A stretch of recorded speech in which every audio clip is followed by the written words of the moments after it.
안녕하세요, 한나TV 한나쌤입니다. 오늘은 제가 이렇게 치파오로 입고 나왔어요. 바로 중국 문화에 대한 이야기를 나누려고 해요. 여러분 혹시 중국의 그 유명한 공자를 아십니까? 공자왈, 맹자왈, 공자가라사대, 너무나 유명한 사람이죠. 그런데 혹시 공자님이 인육을 즐겨 먹었다는 얘기를 들어보신 적 있습니까? 저는 되게 많이 봤어요. 공자가 인육 중에서도 특히 사람 인육으로 만든 젓갈, 회를 좋아했다. 그게 없이는 밥을 먹지 않았다. 이런 얘기를 들어봤습니다. 과연 정말 공자가 인육을 즐겼을까요?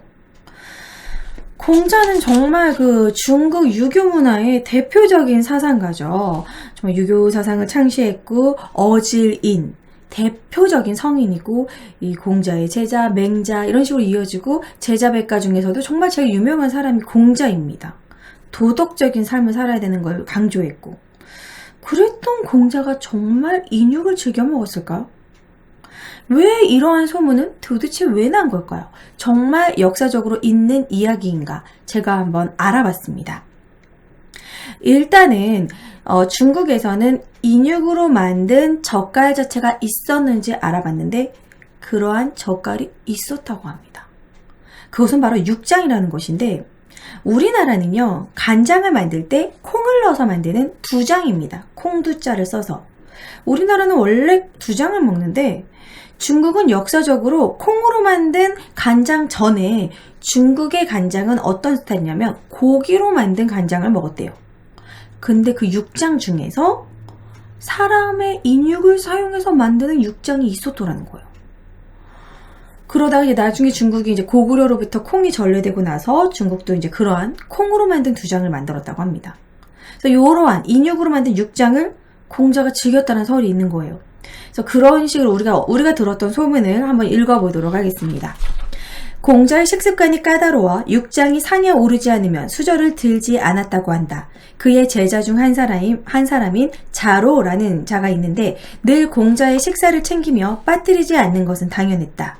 전쟁이 나고 자로도 전장에 싸워서 죽게 되었다. 어느 날 공자가 식사를 하는데 전갈이 왔다. 전쟁터에서 자로가 전사했는데 시신이 소금에 절여졌다는 전갈이었다. 공자는 아끼던 제자가 소금에 절여졌다는 소식을 들은 이후로는 육장에 일절 손을 대지 않았다고 한다. 이러한 거 많이 들어보셨죠? 여러 가지 블로그에도 이런 이야기가 담아있고. 그래서 이 이야기를 조금 와전해서 더 잔인하게, 더 드라마틱하게 바꾼 이야기도 있어요. 일부에서는 공자가 인육으로 만든 육장이 있어야지만 수저를 드는데 어느 날 밥상에 본인 제자인 죽은 자로의 시신으로 만든 육장이 밥상에 올라와서 그 사실을 알고 나서는 육장을 먹지 않았다. 이런 식으로도 얘기를 해. 드라마틱하게 자기 제자가 밥상에. 그래서 이게 정말 성인이 인육을 먹었다라는 게 좀 너무 깨름칙하기도 하고 이게 맞을까? 좀 믿음이 안 가잖아요. 도대체 이런 얘기가 왜 나와 있을까? 그래서 제가 알아봤습니다. 이런 이야기 도대체 처음 나온 출처가 무엇인가? 실제 팩트는요. 이런 자로는 실제로 존재한 사람입니다. 여러 역사서에 남아 있어요. 근데 이 자로가 섬기던 왕자가 왕위 다툼에 휘날리면서 이런 왕위 다툼 때문에 피해를 봐서 살해당하게 됐다고 합니다. 왕한테 이제 섬기던 왕이 쫓겨나면서 같이 죽음을 당한 거죠. 그런 와중에 자로의 시신이 실제로 이제 썩지 않도록 염장돼서 진시황도 이제 죽고 나서 전국 일주를 하는 와중에 시신을 염장했다고 하잖아요. 그 시신을 염장했는데도 그 썩는 냄새가 너무 심해서 생선과 함께 돌아다니면서 이제 초반에 진시황이 죽은 거를 좀 숨겼다. 이런 얘기가 있는 것처럼 중국은 원래 영토도 넓고 이제 그 시신을 옮기는 과정에서 너무 부패하기 때문에 염장을 실제로 합니다. 그래서 그 자로의 시신이 염장이 돼서 공자에게 왔는데 그것을 보고 그 뒤로 소금에 절인 어떤 음식도 젓갈조차 먹지 않았다. 이게 맞다고 합니다. 그러니까 공자는 인육을 먹은 건 아닌 거죠. 그런데 왜 사람들이 공자의 인육을 먹었다, 공자 인육 식인설 이런 게 왜 퍼지게 된 걸까요? 그것은 바로 이 책 때문입니다. 대만 사람인 황문웅이라는 사람이 있습니다. 이 사람은 대만 사람인데 좀 약간 중국의 혐중 그러한 인식이 강한 사람이에요. 혐중 성향이 강한 사람이에요. 이 사람이 만든 책이 있는데 중국의 식인문화라는 책이 있습니다. 지금도 팔아요. 교문사 거. 중국의 식인문화. 이 식인문화에서 중국 사람들은 5,000년의 식인문화를 가지고 있고 공자도 식인을 즐겼다라는 그런 내용이 여기 들어가 있는 거예요. 그래서 그런데 이 황문흥이라는 사람은 워낙 대만과 중국 그 본토와의 관계가 사이가 안 좋은 건 여러분도 다 아실 거예요. 그 트와이스 쯔위 사건도 있었고 쯔위가 대만 국기를 흔드는 것만으로도 중국 본토에서 난리가 났고 대만 사람들도 중국 본토 사람들이 싫어하고 그래서 이러한 서로 이렇게 좀 안 좋은 관계가 이제 좀 복잡 미묘한 정치적으로도 그런 게 얽혀 있는데 이제 이런 중국하고 사이가 안 좋은 약간 좀 혐중 성향이 강한 사람이 중국의 식인문화를 좀 너무 미개하게 그리고 공자조차도 젓갈을 좋아했다는 식으로 그 글을 그렇게 역사서를 쓴 거예요. 책을. 그래서 그렇게 루머처럼 퍼졌다고 합니다. 그래서 우리가 이 내용을 그냥 100% 믿으면 안 된다라는 거죠. 그러니까 이 사람은 1938년 대만에서 태어나서 중국의 몰락 그리고 약간 좀 친일적인 한반도를 구원한 한일합방 언제까지 그들은 계속 피해자일 것인가 이런 말도 안 되는 망언의 그런 책을 만든 되게 극우적인 사람이었다라는 거죠. 그래서 좀 너무 한쪽으로 치우친 글이기 때문에 공자가 식인을 했다라는 그런 부분은 조금 이건 좀 괴담이다. 괴담에 불과하다. 이렇게 볼 수 있겠습니다. 어쨌든 이렇게 공자가 인육을 죽여 먹었다는 이런 소문이 말이 안 되는 또 하나의 이유가 공자의 뜻을 이어받은 제자 맹자가 공자가 말한 것 중에서 옛날에 공자께서는 사람 모양의 인형을 만들어서 그것을 순장에 쓰이는 자도 3대가 멸할 것이라고 그렇게 저주했다고 합니다. 그러니까 그게 뭐냐면 옛날 중국에는 실제 순장의 문화가 있었어요. 실제 사람을 죽여서 늡니다. 이제 자기 밥을 만들어줬던 사람, 뭐 이렇게 여러 가지 신하들을 같이 순장을 하는 거죠. 그런데 이제 그 순장의 문화가 좀 사라지고 그렇게 비슷하게 사람의 인형을 넣어주는 그것조차 안 좋은 일이라고 말했던 공자가 사람의 그런 진짜 인육을 먹었다라는 거는 좀 너무 심하다라는 거죠. 그러니까 너무 위대한 성인이고 인기가 많고 뭐 그런 사람들은 항상 깎아내리려는 그런 사람들이 항상 존재하기 나름이잖아요. 그래서 일어나게 된 좀 괴담이다. 이렇게 생각하시면 될 것 같습니다. 그리고 공자가 이렇게 인육을 먹은 거에 대해 우리가 신뢰감이 생겼던 이유 자체는 그것 때문이에요. 중국의 식인 문화가 실제로 있었기 때문에 그런 신뢰감이 중국은 원래 식인을 했으니까 공자도 먹었을 거야 이렇게 생각을 한 거죠. 중국의 식인 문화는 일단은 그 시작이 형벌입니다. 중국의 식인 문화에 대해서도 좀 알아봤는데요. 중국의 형벌은요 여러분 상상을 초월할 정도로 잔인합니다. 뭐 우리나라가 이렇게 능지처참이라고 그래가지고 팔다리를 이렇게 소에 묶어서 촥 찢는 그런 게 있다면 그건 그나마 고맙게 죽여준 거예요. 중국은 죄수를 이렇게 세워놓고 포를 뜹니다. 죄수의 얼굴 살점을 하나씩 한 가닥 한 가닥씩 포를 떠요. 얼굴부터 시작해가지고. 그래서 나중에 근육충만 남아요. 얼마나 아프겠어요, 여러분. 요만큼만 베어도 쓰라려 이런데 계속 쓰라려. 고통이 끝나질 않아. 제발 죄수가 죽여달라고 울부짖을 때까지 계속. 그래서 그것은 중국 스타일의 능지라고 합니다. 근데 그 능지를 진짜 잘하는 장인은 온몸을 다 발랐는데도 사람이 눈을 꿈뻑꿈뻑 살아있을 정도로 그렇게 잘한대요. 그러니까는 잘 못하는 사람은 그거를 이제 피를 너무 과다출혈로 인해서 금방 죽어버리고 잘하는 사람은 온몸을 다 바르는 사람이래. 그렇게 잔인한데 그렇게 살점을 도려내고 죄인의 살점을 먹는 형벌도 있었다라는 거예요.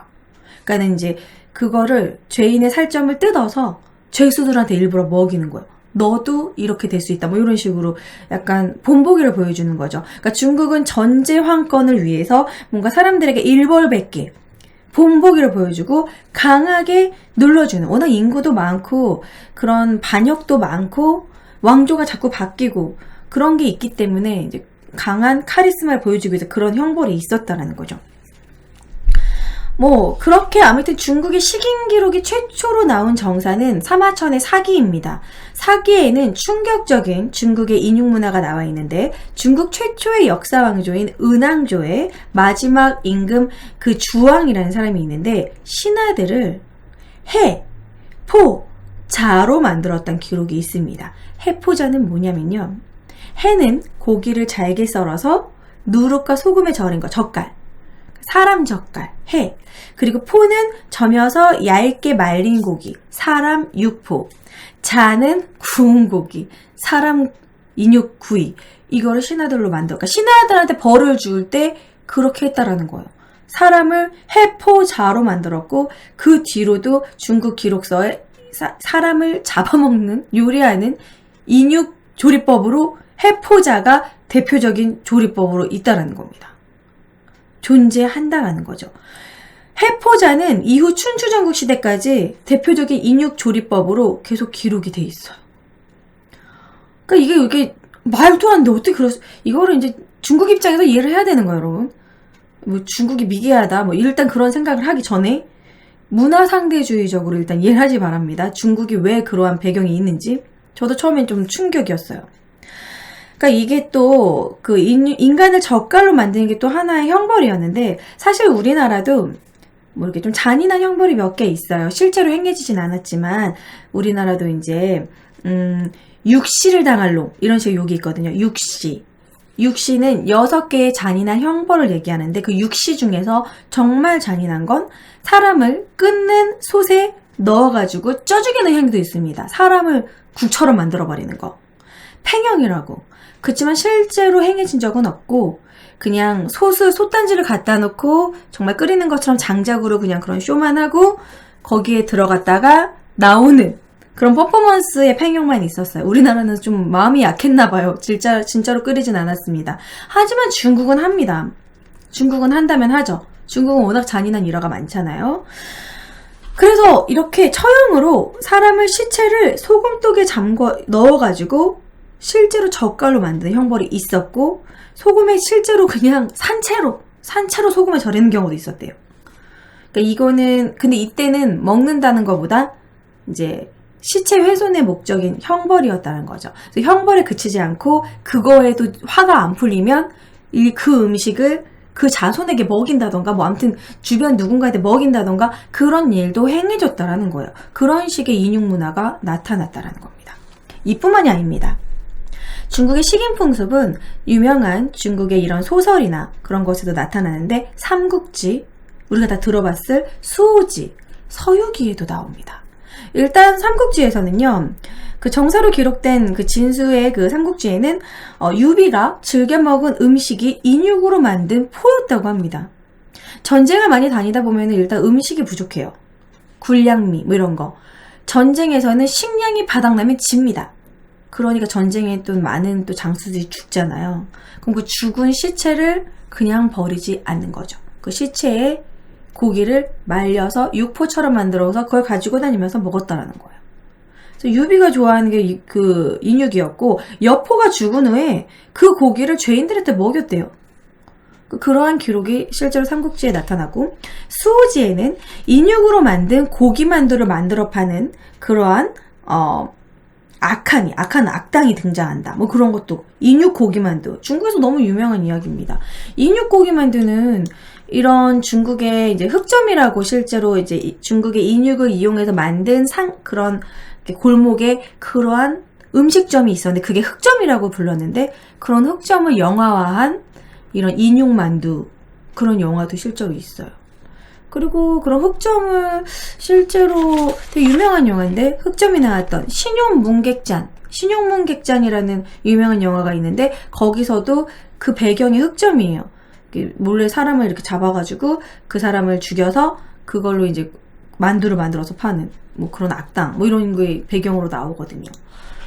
그뿐만이 아니라 또 서유기에서는 고승의 깨달음을 얻은 고승의 고기가 불로장생의 약이다 해가지고 너도 나도 삼장법사를 먹으려고 합니다.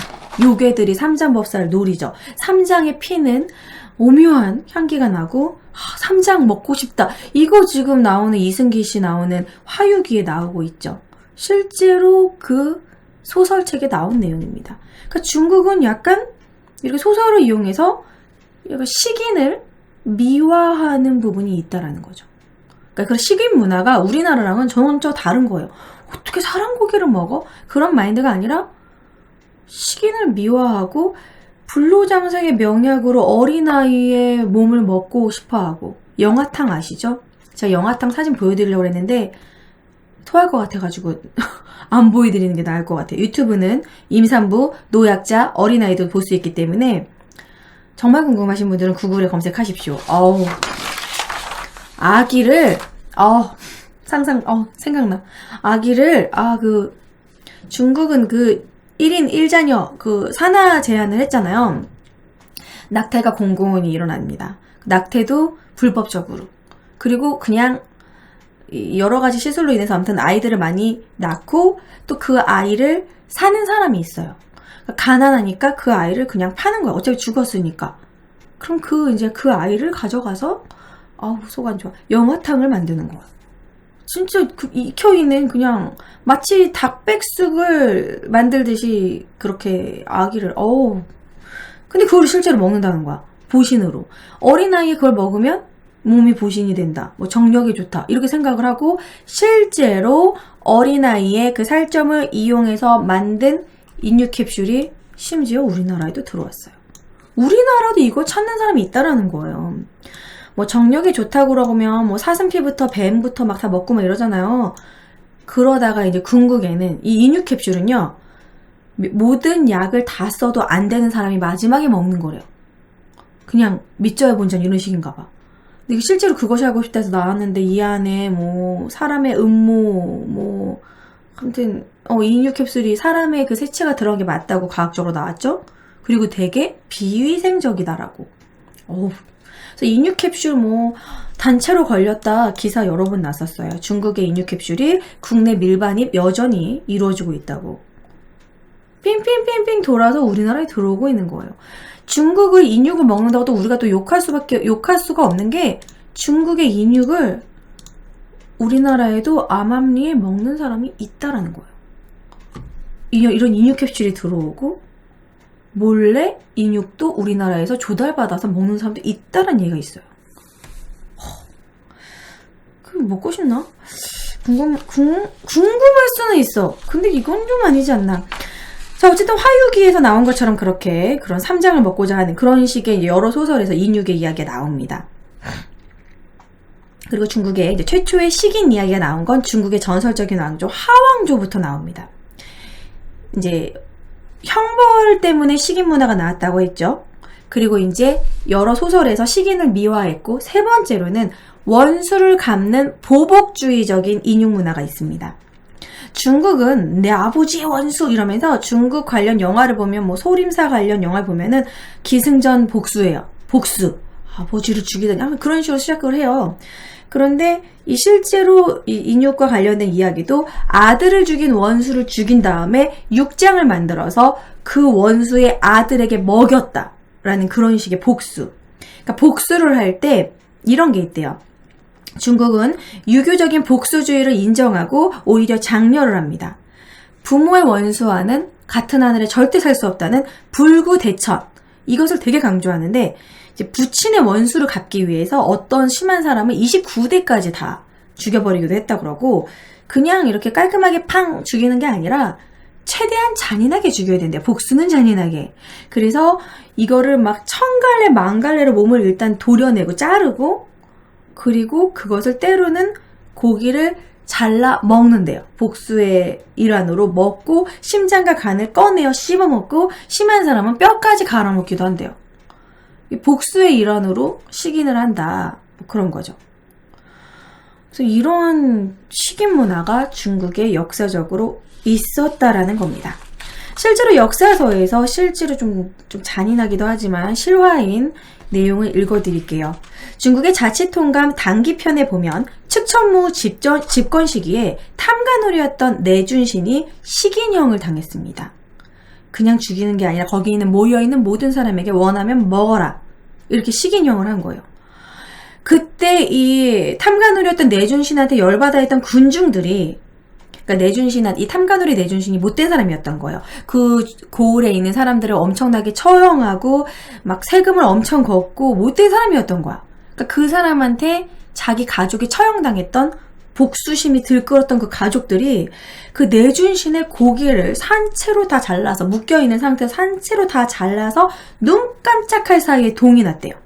눈알을 도려내고 안면 가죽을 산채로 벗기고 배를 찢고 심장을 끌어내서 나중에 순식간에 내준신의 시체는 뼈도 나중에 없어지고 고아 먹을 거라고 뼈까지 없어져 버리고 진흙 같은 찌꺼기만 남아버렸대. 내장 찌꺼기 이런 것만 남았다고 전해져요. 그런 식의 이제 형벌. 그리고 명대의 명장 원숭한 장군은 청해 황제 황태극의 계략으로 역적 누명을 쓰고 처형을 당한 적이 있었는데, 군중들이 몰려와서 그의 살점을 발라가는 바람에 뒤늦게 그 장군의 시신을 수습하러 온 원승한의 부하들은 뼈밖에 추릴 수밖에 없었다. 이런 식의 군중들이 아예 살을 가져가 버리는, 물론 가난이 이유일 수도 있겠지만 복수나 뭐 그런 식으로, 그리고 사람 고기를 먹을 수 있는 기회다, 뭐 이런 식으로 가져갔다라는 거예요. 그리고 과거 중국의 미식가들은 식도락을 추구하기 위해서 사람 고기를 어떻게 불렸냐면 상육이라고 불렀다고 합니다. 상중하의 상이 아니라 생각할 상자, 먹고 나면 생각나는 고기, 자꾸자꾸 또 생각나는 고기, 맛있다라는 거겠죠? 그래서 즐겨 먹었는데, 원나라의 도종이가 지은 그 백과사전스러운 요리에 관련된 것도 쓰여있는 철경록이라는 책이 있는데, 거기에 인육 조리법이, 사람 고기를 요리하는 방법이 되게 상세하게 나와 있습니다. 그리고 아까도 말했지만 사람 고기를 파는 음식점도 있었고, 그리고 저는 이게 제일 잔인했어요. 일단 이런 인육, 이건 이제 서양에서 그린 그림이고, 용마채를 들어보셨나요? 용마채? 여러분, 황소의 난이라고 들어봤죠? 우리가 한국사를 공부할 때 나왔었던 황소의 난. 이 당나라 말 황소는 이 낙양과 장안을 다 점거하고 군량미, 이제 이런 식량이 모자라니까 결국 이런 용마차라는 걸 개발을 했대요. 그래서 자기가 점령한 지역의 사람들을 다 잡아서 맷돌과 같은, 소건조, 이거 분쇄기를 만들었대요. 그래서 사람을 이렇게 맷돌 같은 걸로 간 다음에, 그러니까 인간 패티를 만든 거죠. 그래서 이런 용마차라는 걸 만들어서 그 인육을 가지고 군량으로 해가지고 성에 이제 포위하고 있는 그런 부대에 공급을 했다라는 거예요. 부대 사람들은 뭔지 모르고 그냥 고기니까 먹은 거야. 그렇게 해서 전투력이 유지됐기 때문에 황소의 난이 계속 성공할 수 있었다라는. 그러니까 근데 이 인육을 먹는 규모가 그 중국에서도 거의 전무후무한 엄청난 큰 규모였다고 구당서에 쓰여져 있습니다. 그리고 실제로 그가 개발한 사람을 분쇄하는 기계를 용마차라고 불렀고요. 그리고 이제 마지막으로 중국의 이런 식인 문화는 어쩔 수 없이 생겼다라는 또 이야기도 있습니다. 바로 전쟁, 기근, 가난 때문에 너무 먹을 게 없어서 굶주려서 시아버지가 며느리를 잡아먹고 부모가 자식을 잡아먹는 일이 실제로 있었다고 합니다. 쓰촨성 대기근에서도 있었고요. 이런 기근일 때. 근데 그런 부분은 우리나라도 나타납니다. 우리나라도 임진왜란 때 너무나 먹을 게 없어가지고 자식을 잡아먹는데 자기 자식을 잡아먹을 수는 없으니까 이제 다 커있는 큰 자식들 말고 일을 할 수 없는 아기를 잡아먹은 거죠. 그 아기는 이제 보채고 그 아기한테 뭔가 또 영양분을 줘야 되는데 먹을 건 없고 아기는 또 나오면 된다는 그런 마인드로 아기를 잡아먹은 건데 차마 자기 자식은 잡아먹을 수 없으니까 이웃과 바꿔서 잡아먹었다고 합니다. 이웃과 아기를 바꾸고 남의 집 애니까 죽이자 이런 식으로. 그래서 그런 가난으로 인한 인육 문화는 우리나라도 존재합니다. 그래서 그 임진왜란 당시에 길가에 시체가 살점이 있는 시체가 없다. 다 사람들이 이제 아사에서 죽게 되면 그 시체를 발라먹고, 중국 같은 경우에도 웃긴 얘기도 있어요. 중국에서 이제 그런 기근 때 이제 시아버지가 며느리를 잡아먹으려고 준비하는 거 며느리가 눈치채고 친정으로 도망을 갔어요. 시아버지가 날 잡아먹으려고 했다고. 그랬더니 친정아버지가 어떻게 너를 잡아먹을 수가 있냐고 막 극대노를 한 다음에 화를 내고, 그리고 그 다음날 친정아버지가 그 며느리를 자기 딸을 잡아먹었다라는 또 그런 얘기도 있습니다. 그 정도의 기근이 있었다라는 거예요. 근데 우리나라 같은 경우에는 이제 그렇게 전쟁 때 기근으로 인해서 잡아먹은 얘기도 있지만, 효도의 개념으로 식인을 하는 그 기록이 본초 강목에 남아 있습니다. 이시진의 본초 강목은 너무나 유명한 약재를 기록해 놓은 책인데요. 거기에 인체 각 부위의 효능에 대해서 쓰여놨어요. 뭐 약지의 피는 어디에 좋고, 중지는 어디가 좋고, 넓적다리 살은 어디에 좋고, 뭐 예를 들어 이런 식이야. 기가 허해져가지고 먹은 게 너무 없고 영양이 부족할 때는 지방이 제일 많은 넓적다리 고기를 이용하면 산다. 뭐 이런 거. 그리고 우리 그런 사극에서 많이 보셨죠? 막 이렇게 숨이 넘어가려고 하거나 그런 마지막 최후의 보루로 여길 뜯어가지고 이 약지의 피를 막 먹이잖아요. 그런 식으로. 그래서 실제로 병으로 죽어가는 부모한테 먹을 게 없어서 뭐 자신의 넓적다리를 잘라서 봉양했다는 며느리 이야기, 뭐 이래서 열려다 말이면서 그렇게 얘기하고, 그런 사건이 실제로 있었을 때 어떤 왕에 따라 어떤 왕은 효자로 표창을 하기도 했지만 어떤 왕은 이제 아들이 그랬을 경우 너의 몸을 훼손했다 그래가지고 불효자로 또 매를 맞기도 하고 귀양을 보내기도 하고 그때마다 다릅니다. 우리나라도 어쨌든 이러한 식인의 문화는 역사적으로 어느 정도 또 남아있다라는 거죠. 있었다라는 거죠. 어쨌든 중국은 이렇게 식인 문화가 너무나 공공히 일어났기 때문에, 그래서 중국은 대가족이 모여 살기 시작했다고 합니다. 폐쇄적인 문화. 1대, 2대, 3대에 거쳐서 다 같이 모여 사는. 그러니까 모여 살다 보니까 아이의 친척들이 다 같이 모여 사는데, 우리 친척, 우리 가문, 그런 게 우리나라보다 훨씬 심해요. 중국의 유명한 그런 기업들은 거의 다 친인척, 이런 식으로 그런 폐쇄적인 문화가 나타나는데, 그런 게 실제적으로 있는 게 바로 전통 가옥 토루입니다. 이것은 우리나라에서 런닝맨인가? 아니야. 윤지원 씨 나오는 그런 예능 프로에서 이 토루에 간 적이 있었어요. 서유기 같은 뭐 그런 거였는데. 근데 그런데 이렇게 폐쇄적으로 다 모여 사는 거예요. 그런 가족, 친인척들이. 그러니까 이렇게 모여 살아야지만 다른 사람한테 피해를 안 보는 거야. 뭔가 전쟁이라든가 기근이라고 할 때 혼자 사는 사람, 노약자, 이런 사람들이 먼저 이렇게 살해당할 위험이 높고, 이렇게 많은 사람들이 같이 사는 사람들은 건들지 않았다라는 거죠. 그래서 그런 이유도 있고, 여러 가지 이유로 이런 폐쇄적인 여러 이제 대가족들이 모여 사는 이러한 토루도 나타났다고 합니다. 그래서 오늘 이런 인육에 관한 다소 좀 혐오스러운 그런 이야기이긴 한데, 문화상대주의 시각으로 그래 중국은 그런 상황이니까 그럴 수 있다라고 과거의 역사에 대해서는 이해를 한다고 치면, 우리나라도 뭐 임진왜란 때 그런 일이 있었으니까 그래 그럴 수도 있었겠다, 다소 잔인하지만 그래도 중국 입장에서 이해를 해야지라고 생각을 한다고 해도, 과거는 용서할 수 있지만 현재에도, 지금 먹을 게 풍부한 현재에도 인육을 여전히 먹는다면 그것은 범죄가 되겠죠. 그것은 분명 문제가 되겠죠. 하지만 중국은 지금도 인육조달처가 있고, 우리나라에서 오원춘 사건이 일어난 거 아시겠지만, 오원춘이 그 여자를 성폭행을 하기 위해서 데려갔다고 하기에는 그 여자를 죽인 다음에 살점을 280여 점? 260몇 점? 아무튼 200 몇 개로 살점을 자르고 봉지마다 나눠놨다는 거는 인육 조달의 목적이 크다고 할 수 있겠죠.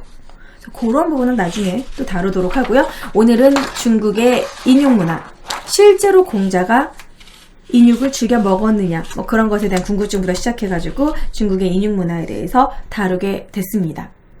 중국이 현재에도 인육을 먹고 있다라는 증거가, 사진이 있는데요. 너무 잔인해서 퍼오지 않았습니다.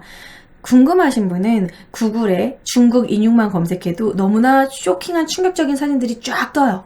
그래서 마음에 준비하시고 보세요. 저는 속이 계속 그거 보고 한 2시간 동안 울렁거렸어요. 속이 너무 안 좋을 정도로. 어쨌든 제가 이 준비한 이 중국 인육과 관련된 얘기 때문에 그냥 중국에 대해서 너무 또 극단적인 사고를 가지시진 않길 바라고요. 이 영상을 중국 사람들이 싫어하려나? 자, 어찌됐든 오늘은 중국 역사 속에 존재하는 인육 문화에 대해서 다루게 됐습니다. 다음 역사 스캔들에도 재미있는 주제로 찾아뵐게요. 안녕!